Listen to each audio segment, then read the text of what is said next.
El bautismo de Jesús. Marcos 1, 9 al 11. Aconteció en aquellos días que Jesús vino de Nazaret de Galilea y fue bautizado por Juan en el Jordán. Y luego, cuando subía del agua, vio abrirse los cielos y al Espíritu como paloma que descendía sobre él. Y vino una voz de los cielos que decía: Tú eres mi Hijo amado, en ti tengo complacencia. Después de una introducción en la que Marcos ha estado describiendo el ministerio preparatorio que Juan el Bautista realizó ante la inminente venida del Mesías prometido, ahora por fin nos va a presentar a Jesús, el personaje central de todo el Evangelio. A partir de aquí quiere que nuestra mirada se centre únicamente en él y en el propósito de su venida. La humildad del siervo. Quizá esperaríamos que el Mesías, el Hijo de Dios, sería alguien con un porte imponente, un hombre que llamaría inmediatamente la atención de las multitudes. Pero Jesús no se presentó como un Mesías poderoso y triunfante, con una fuerza irresistible, sino sumiso, rindiéndose en obediencia a la voluntad de Dios como un siervo, nada que ver con los dioses de la mitología griega, o con los grandes emperadores del Imperio Romano. Hay varios detalles en esta porción que ponen de manifiesto esta humildad del Señor Jesucristo. Marcos nos dice que Jesús vino de Nazaret de Galilea y fue bautizado por Juan en el Jordán. Cristo no pidió que Juan fuera hasta donde él estaba para ser bautizado allí en el mar de Galilea. Cuán humilde fue el Rey de la Gloria durante su encarnación. No vino para ser servido, sino para servir. Marcos 10:45. También es significativo su lugar de procedencia, Nazaret de Galilea. Como ya sabemos, Galilea estaba en la parte norte del país, muy cerca de los gentiles, razón por la que los judíos del sur la menospreciaban. Recordemos el desdén con el que algunos miembros del Sanedrín trataron a Jesús por venir de Galilea. Respondieron y le dijeron a Nicodemo: ¿Eres tú también Galileo? Escudriña y ve que de Galilea nunca se ha levantado profeta. Juan 7, 52. Pero por si esto no fuera suficiente, además el Señor pasó su juventud en Nazaret, un pueblo tan insignificante que ni siquiera mereció una mención en todo el Antiguo Testamento. De hecho, sus habitantes no eran bien considerados ni aun entre los propios galileos. ¿Cómo dijo en una ocasión Natanael: ¿de Nazaret puede salir algo de bueno? Juan 1, 46. Y luego, cuando iba a ser bautizado, él mismo se colocó entre los pecadores que eran bautizados por Juan. Él, que estaba completamente libre de pecado, se puso en medio de aquella compañía de pecadores. Todos estos detalles nos muestran la absoluta humildad del Señor Jesucristo y su espíritu de servicio. ¿Por qué Jesús fue a Juan el Bautista para ser bautizado? El bautismo de Juan era un bautismo de arrepentimiento y estaba destinado para los pecadores que deseaban un cambio de vida. Entonces, ¿qué tenía que ver tal bautismo con Jesús? ¿No estaba él sin pecado? De hecho, tal como nos dice el Evangelio de Mateo, hasta el mismo Juan se opuso al principio cuando Jesús le pidió que lo bautizara. Mateo 3, 14. ¿Por qué entonces fue bautizado Jesús? Como ya hemos dicho, aquí comienza el ministerio público de Jesús, así que, el hecho de que él no se dirigiera a los líderes religiosos en el templo, sino que fuera a Juan el Bautista para ser bautizado por él, confirmaba plenamente a Juan como profeta de Dios y también marcaba desde un principio su distanciamiento de la religión oficial de su tiempo. Pero sin duda, la razón más importante por la que bajó a las aguas juntamente con el pueblo pecador, fue con el fin de identificarse con él. Del mismo modo que Moisés había abandonado siglos antes su regia posición para identificarse con su pueblo y librarlo de la esclavitud, así Cristo había dejado temporalmente su trono en la majestad en las alturas para venir a salvar a los pecadores. Así pues, su bautismo mostraba su identificación con los pecadores y anticipaba el momento en que había de ser hecho ofrenda por el pecado. Jesús, el único hombre santo e inocente, se presentaba como representante de todos los pecadores, tal como lo había anunciado el profeta Isaías. Isaías 53, 6. Todos nosotros nos descarriamos como ovejas, cada cual se apartó por su camino, mas Jehová cargó en él el pecado de todos nosotros.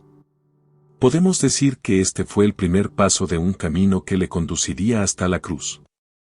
Jesús es ungido por el Espíritu. El hecho de que durante su bautismo el Espíritu Santo descendiera sobre él, no implica que Jesús no tuviera el Espíritu Santo antes de ese momento. Si Juan el Bautista había sido lleno del Espíritu Santo desde el vientre de su madre. Lucas 1:15, cuanto más el Señor Jesús, que fue engendrado por el Espíritu Santo, estaría lleno de él. Mateo 1:20. Lo que ocurrió en esta ocasión es que el Espíritu Santo vino sobre él para ungirle para la misión que había venido a llevar a cabo. Recordemos que en los tiempos del Antiguo Testamento se ungía a los reyes y a los sacerdotes derramando aceite sobre sus cabezas, encomendándoles la función y el ministerio al que habrían de servir. Y podemos decir que al ser ungido, Jesús comenzó a ejercer públicamente como el Mesías prometido por las Escrituras. Esta es la interpretación que hace también el apóstol Pedro. Hechos 10, 37 al 38. Vosotros sabéis lo que se divulgó por toda Judea, comenzando desde Galilea, después del bautismo que predicó Juan, cómo Dios ungió con el Espíritu Santo y con poder a Jesús de Nazaret. Los cielos se abrieron. Marcos no usa el término abrir, tal como vierten algunas traducciones, sino que dice que los cielos se rasgaron. La diferencia es significativa, lo que se abre puede también cerrarse, sin embargo, lo que se desgarra no puede volver fácilmente a su estado original. ¿Cuál era el significado de estos detalles? Por primera vez desde la inocencia de Adán, se hallaba un hombre sin pecado en la tierra y por lo tanto no había obstáculo alguno entre él y el cielo. Era el cumplimiento de la oración y la súplica del profeta Isaías. Isaías 64:1.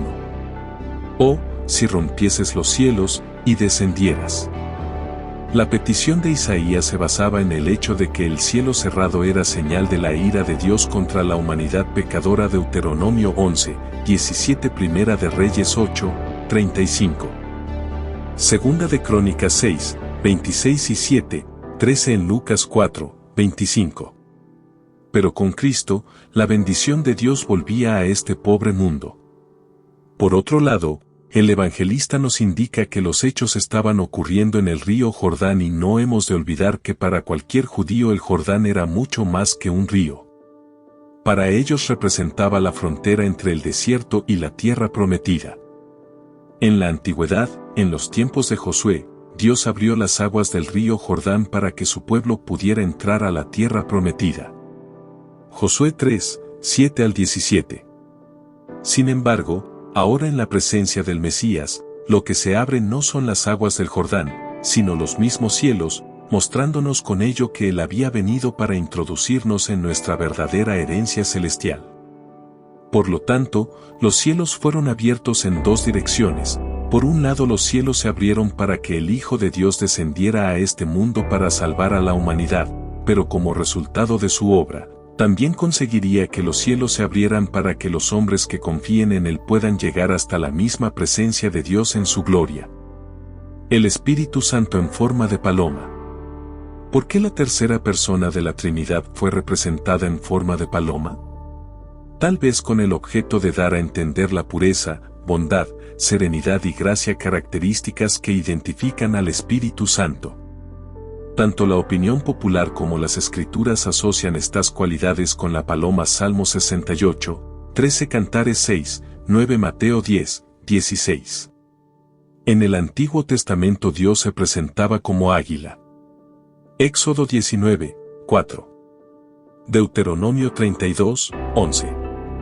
Ave de presa y gran poder, que protegía a su pueblo de sus enemigos, pero en el Evangelio toma la forma de la mansa paloma y de la gallina protectora de sus polluelos. Mateo 23, 37. Así que el Espíritu Santo se presenta como una suave paloma suspendida en el aire. Era el mismo Espíritu de Dios que en el momento de la creación se movía sobre la faz de las aguas.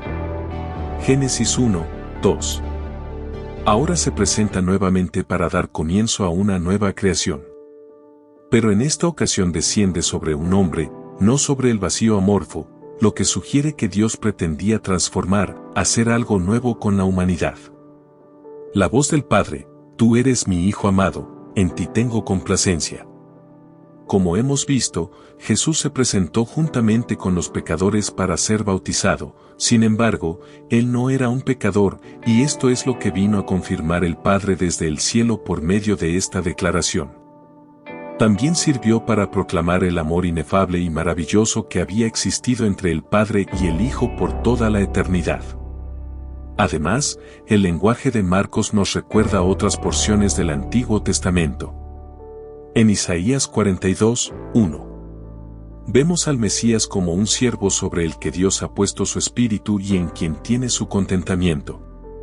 Este sería el encargado de traer justicia a las naciones. Isaías 42, 1. He aquí mi siervo, yo le sostendré, mi escogido, en quien mi alma tiene contentamiento, he puesto sobre él mi espíritu, él traerá justicia a las naciones. En Génesis 22, 2 se usa un lenguaje similar cuando Dios le pide a Abraham que le ofrezca en sacrificio a su único hijo, al que amaba. Y del mismo modo, Dios estaba entregando a su propio Hijo para morir por los pecadores y quiere ayudarnos a entender en alguna medida lo que Él sentía al hacerlo. Y dijo: toma ahora tu hijo, tu único, Isaac, a quien amas, y vete a tierra de Moría, y ofrécelo allí en holocausto sobre uno de los montes que yo te diré. En el Salmos 2, 7 y 8 se nos presenta al Mesías como el Hijo de Dios designado para gobernar el mundo después de que haber sido despreciado por los gobernantes y el pueblo. Salmos 2, 7 y 8. Yo publicaré el decreto, Jehová me ha dicho, mi hijo eres tú, yo te engendré hoy. Pídeme, y te daré por herencia las naciones, y como posesión tuya los confines de la tierra. Aunque el texto no nos explica por qué Dios se complace en su Hijo amado, podemos deducir que se debe al hecho de que Jesús se presentara humildemente para ser el Salvador de los hombres.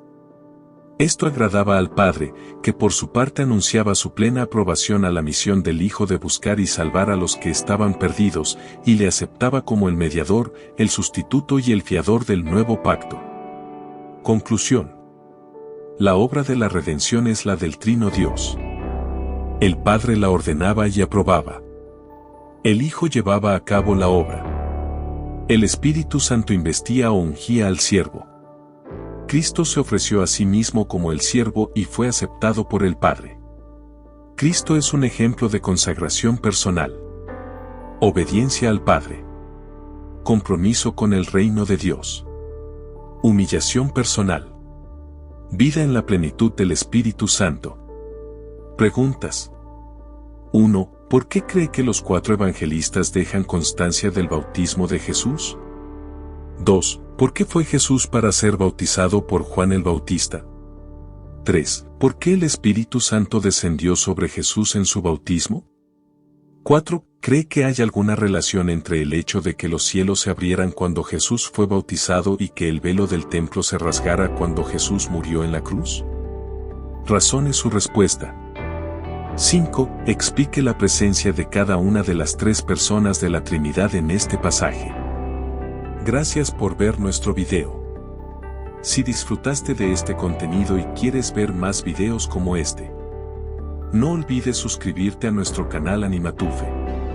Aquí encontrarás más videos de interpretación bíblica, enseñanzas espirituales y aplicaciones prácticas para tu vida diaria. Gracias por tu apoyo. No olvides darle me gusta y compartir este video con tus amigos y familiares.